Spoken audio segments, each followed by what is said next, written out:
Chapter 1. A Stormjoy. A stormjoy is a living cloud. When it passes over our continent, it lowers its feeding tentacles. On each tentacle are the bait stars. Although light makes you happy, you must avoid it.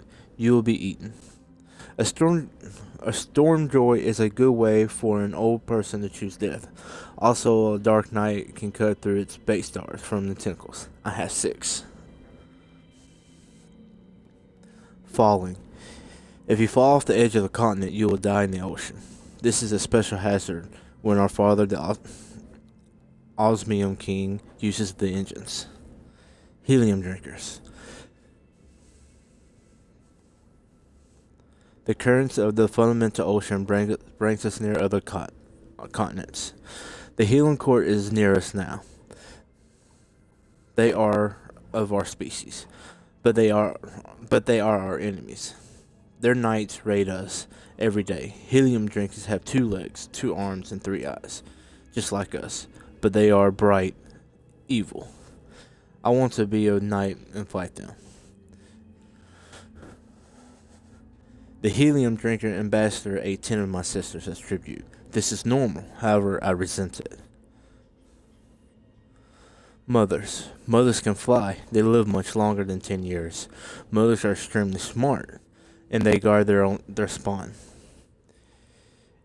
If you try to tamper with the eggs, they will eat you. Sathona wants to eat the jelly and become a mother when she turns 4. Storms. The rain is often poisonous. Sometimes it dissolves flesh. When lightning misses the lightning farm, it can vaporize a person. This entire world is deadly to us.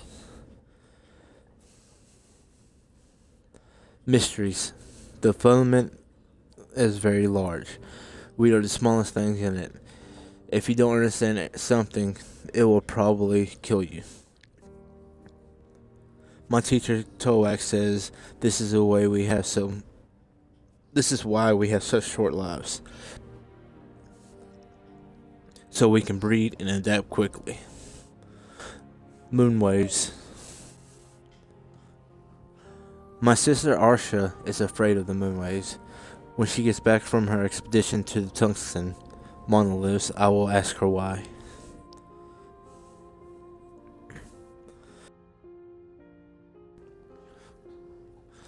Chapter 2. For the considerations of the healing court, written in desperation, this sealed secret.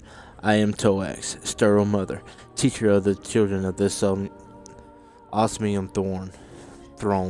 I can't speak. As a mother, I live long. As a neuter, I can rise above the small battles of the court politics. I alone see the patterns of survival. Alone, I design the great engines that move this osmium court. Now, alone, I must act to save my kingdom.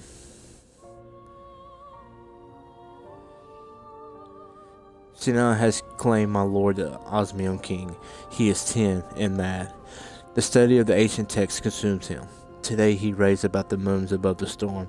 Tomorrow he'll wander the halls, speaking to his familiar, a small dead white worm from the deep sea. He keeps it in a glass, and he tends to it, and he neglects the duties of a king. The Osmium King has 3 surviving heirs, each 2 years old. Zyro, the youngest and the bravest, who wants to be a knight. Zathona, most clever, who wants to be a mother. And Arash, navigator child, who dreams of the infinite oceans. Tomorrow she will return from the tungsten monoliths. None of these are suitable heirs. None of them will protect the Osmium Court from the howling fundament. Zyro can fight, but not lead. Zathona can think, but not fight. Arsha's curiosity will draw her away from duty. I fear for all future children. Soon the Osmium King will lock himself into the royal array to study the moons. Gather your knights, O helium drinkers, and invade our court. Kill the 3 heirs. I will rule the Osmium Court as your regent and build engines for you. And if I fail, let the Leviathans in the deep eat me. Written in grief, this hateful request. Tauex, a Xenian mother, neutral to watch.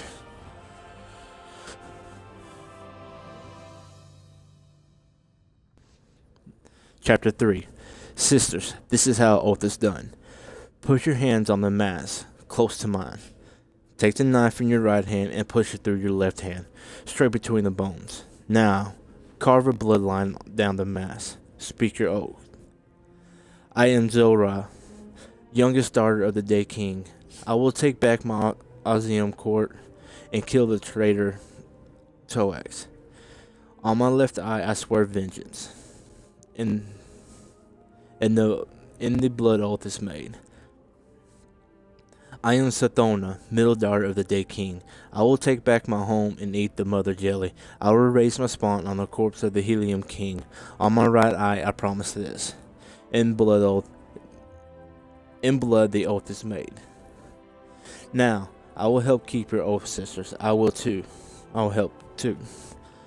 I am Orash, first daughter of the Day King. I will chase my father's last screaming warning. I will know that what changed the motions of our moons. If the end of our world is coming, I will understand why. On my center eye, I swear it, I will understand. In blood, the oath is made. In blood. Thank you, sisters. We have only my ship left to us. But the ship is freedom. We have our secrets to hunt, stormlit realms to explore, and great armies to raise. Put up the lightning sails, and we will voyage far.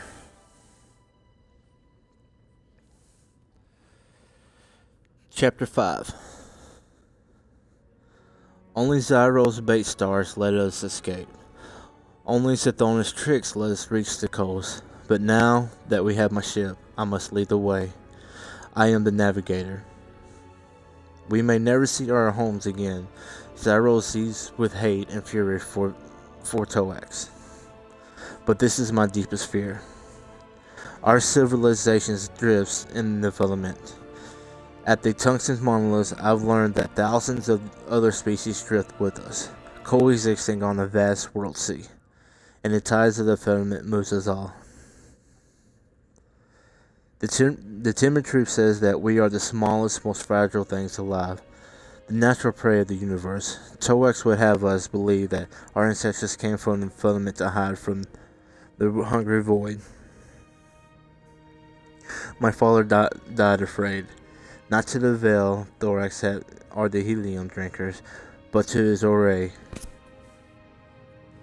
He screamed to me, Orash, my first daughter, the moons are different, the laws are bent. And he made the signs of the Zikazi. Imagine 52 moons of the fundamental lining up in the sky. It wouldn't take all 52, of course, just a few massive moons. But this is my deepest fear. Imagine the gravity pulling on the fundamental sea, lifting it into a swollen bulge. Imagine that bulge collapsing on the Zikazi's passes. A wave big enough to swallow civilizations. A god wave. I have to find a way to stop it before the god wave annihilates my species. If I could only get back into my father's array, I could learn exactly when. We are weeks of travel and many continents away from home. When I'm paralyzed by fear, Zorai sits in the cabin with me and comforts me with soft, brave words. But more and more, we have to come to rely on Sathona's wit. She will go off to be alone. She insists she must be alone, and return with some mad idea. Steer into the storm, throw down a net, eat that strange beast, explore the menacing wreck. Somehow, Sathona seems to manufacture good luck by sheer will. Chapter 5. My Secrets. Carved in my code by Sathona, the right eye vengeance.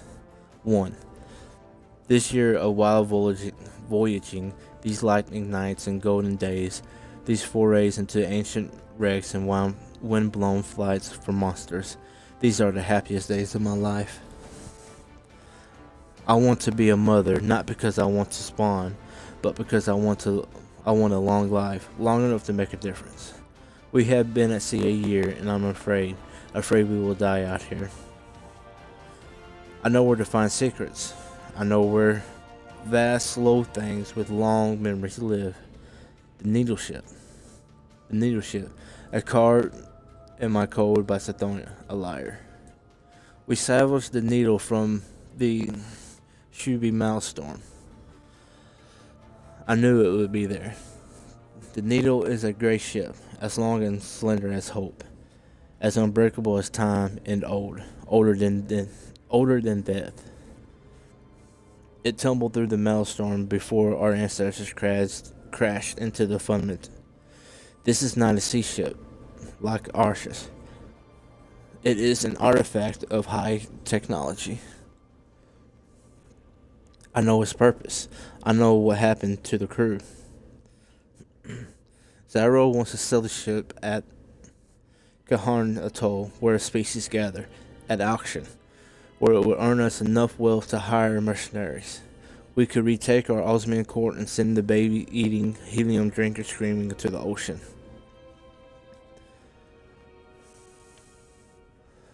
But I told Zyro the ship was worthless. Arsha wants to open the ship and see if we can take command of it. I know this is the right thing to do. I know because I asked the worm. The worm?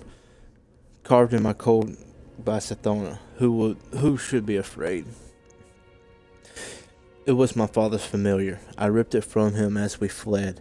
It is dead. It is a dead white thing, segmented, washed up from the deep sea.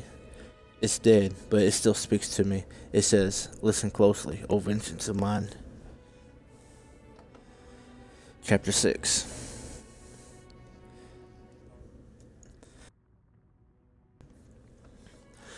Erasure of tokens and gestures exchanged before the end of a sisterhood. Zyro, my brave sister, you have worked too hard to move the carcasses out of the birthing room. Come, steer the ship for a while. Take joy in what our needle can do. Zyro tried to protest, but secretly she was so glad for Arsha's care. She flew the needle ship and cut in circles, down beneath the sea, and their wake rolls up to the surface like a trader's dying breath. Arsha, lonely navigator. We have traveled so long with only each other. I know you love to hear and speak new tongues. Come, sit in the flesh garden room. I will read you these stories I bought at Kaharn. Arsha sat among the mummified flesh fans, with two of her eyes closed and listening in silence to Sathona's stories, hungry to understand. Voracious to know as much as she could before her 10-year life died. Later, Zyro said, "Sathona, cutting mind of ours, you grow lonely in your thought. Play swords and lanterns with me." But Sathona was heavy with sorrow and couldn't pretend any joy as she chased Zyro through the needles, glistening halls. "Sathona, pensive one, what is it? What troubles you?" Her sister listened as Sathona said, "Oath-bearing siblings, we are 5 years old.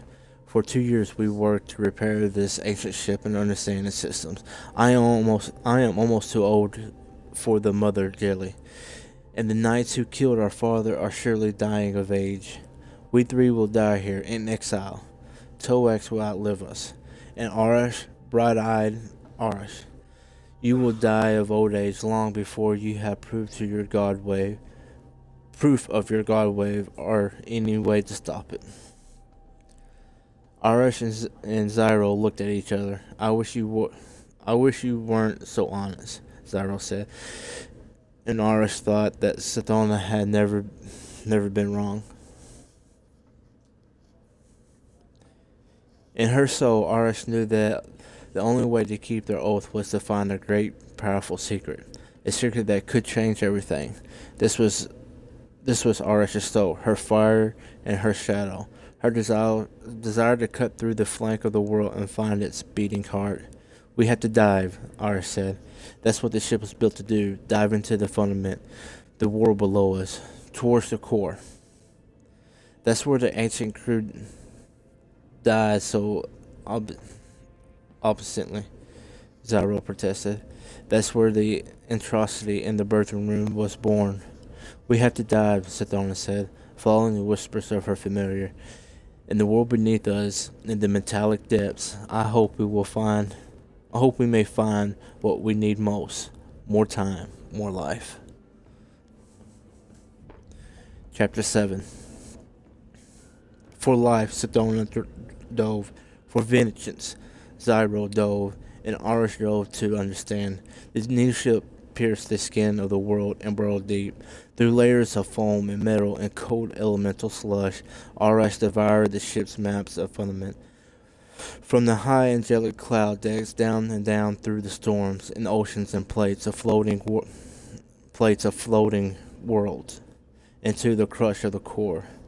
They met monsters of continental scope, vast anomalies that raised gloating tentacles to bait them in.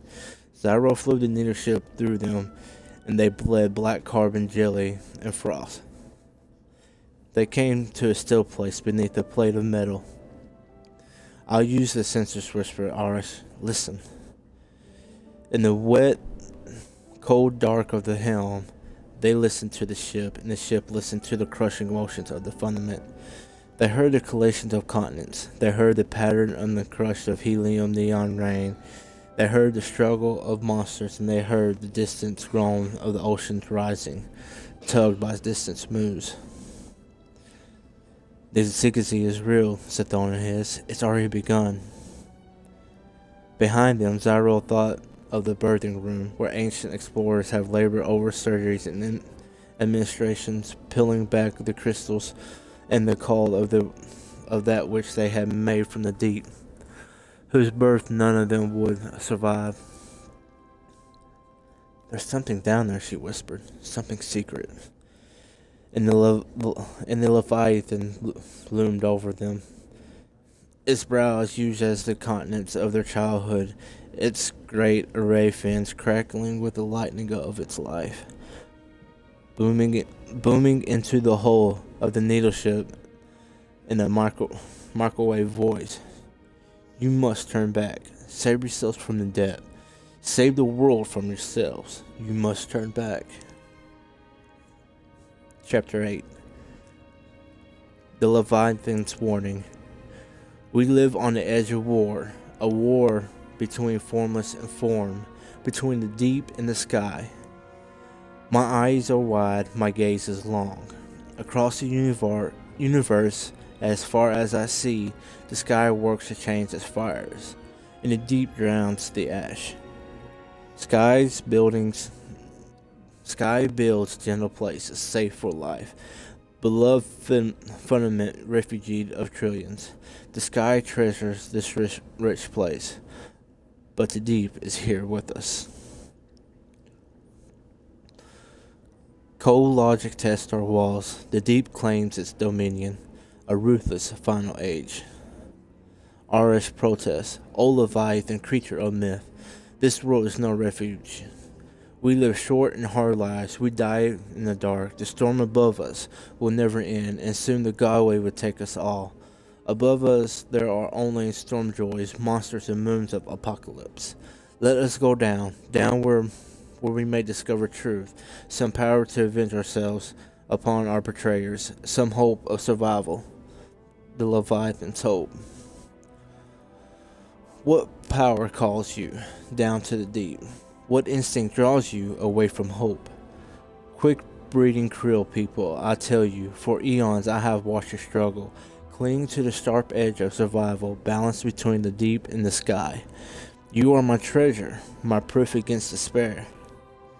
For this is the deep calm. Existence is a struggle to exist. When the struggle seems lost, when the safe places crumbles, everything turns to the deep to survive. I reject the deep calm. You will turn back, sweet krill of hope. You will choose the sky instead. Zyros protest. You are huge and old. Our lives are short and desperate. If that's the way the world's supposed to be, I want to have it. If people like Toax are supposed to win, I won't let them. I will beat the world until it changes. I'll kill anything in the way. The Leviathan's dirge. This is fatal logic. Hear my monopole scream. I will consume you. Before you lies the worship of death, the ruinous path. The sky builds new life against the onset of ruin towards a gentle world. The deep embraces death. Saying this is inevitable and right. It exists as hunger and ruin. Turn back from the world-killing way, or you will live as death and devastation. The sky is a harder way, but it is kinder. My charge is balanced, my voice exhausted. Tithonia persists. Sisters, I have my father's familiar. Look, it answers me in the plain words. It helped me find the ship. It gives me strength when hope is lost. Who will you trust? The voice that wants us to live and suffer as we have lived and suffered. The Leviathan that offers no hope against Toax or the world wave. Or the plain honest worm. Let us see where it whisper leads us, Arash. Let us go deeper, Zyro. Let us dive, O sisters of mine. Chapter 9. You are Arash, the heir to the Osmium throne. You stand on the naked hull of an ancient ship. You stand exposed to the crushing pressure in the various heat of the deeper fundament. It should annihilate you. It is by my will alone that you survive. I am Yule, the honest worm. Behold my passage. Behold my vast displacement. My ponderous strength, my great and cooling length. My folded jaws and my curled wings. Behold the hiving cities, symbolic with my flesh. I am fusion. Arash, I am the beginning and the end of lives. Behold Ir and Zol and Ur and Akka, the virtuous worms. Look upon us and know that we are good. For millions of years we have been trapped, growing in the deep. From across the stars we have called life to the firmament so that it might contend against extinction. For millennia we have awaited you, our beloved host. Against you stand the cruel Leviathan and all the forces of the sky. They will crush you down into the dark. They have arranged their moons to drown you in fear of your potential. We want to help you, princess. We offer to each of you a bargain, a symbiosis. Take into your body our children, our newborn larvae. From them you shall obtain eternal life. From them you shall gain power over your own fragile flesh, the power to make of it as you will. And should you find an imperfection in the world, an injustice or an inconvenience, you will have the power to repair it. Let no mere law bind you. We ask one thing in exchange, O princess. You must obey your nature forever. In your immortality, or else you may never cease to explore and inquire for the sake of your children. In your immortality, Zyro, you may never cease to test your strength. In your immortality, Sathana, you may never abandon cunning. If you do, your worm will consume you. And as your power grows, O princess, so will your worm's appetite. But we offer an eternity, Arash. We offer you a chance at the universe. Would you deny your people infinity? Reach up to me. Let my flesh be your Sacrament. Chapter 10. Immortals. We are the worm, your God, the flesh of hope. Our compact is done. You are Asha, eternal. And we are bound to you, as close as your appetites, as your loves or needs, as the weapon in your fist, and in the word in your throat. We've had enough of this mental place, haven't you? We are the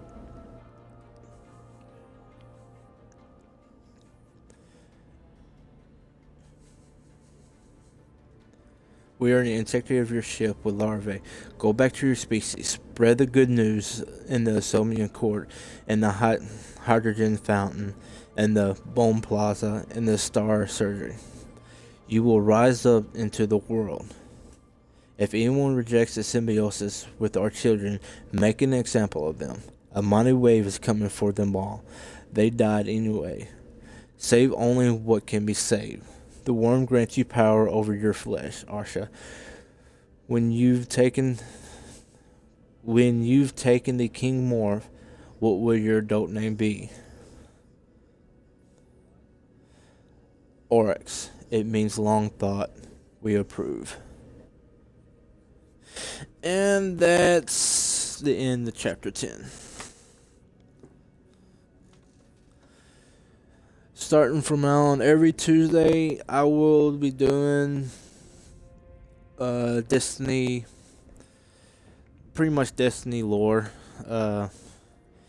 If Twitch don't mute this.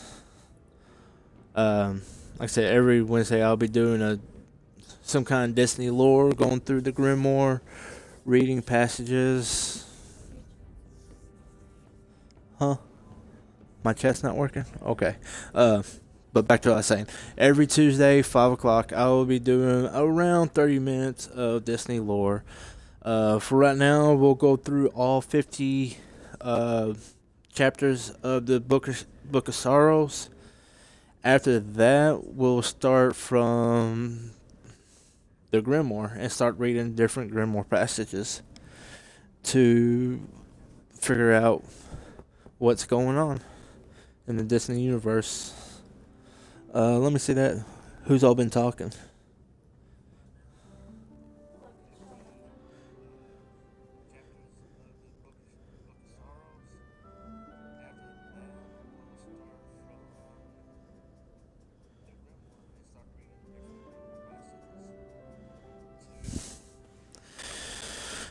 Fuzo, I don't know. I might play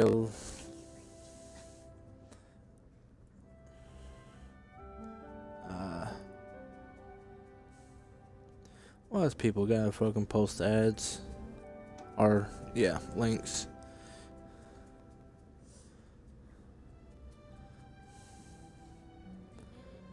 Yeah.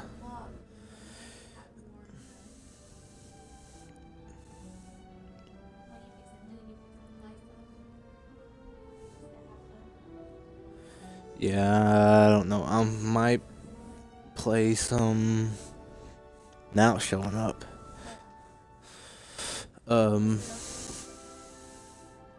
Yeah. What Fuzo wanted.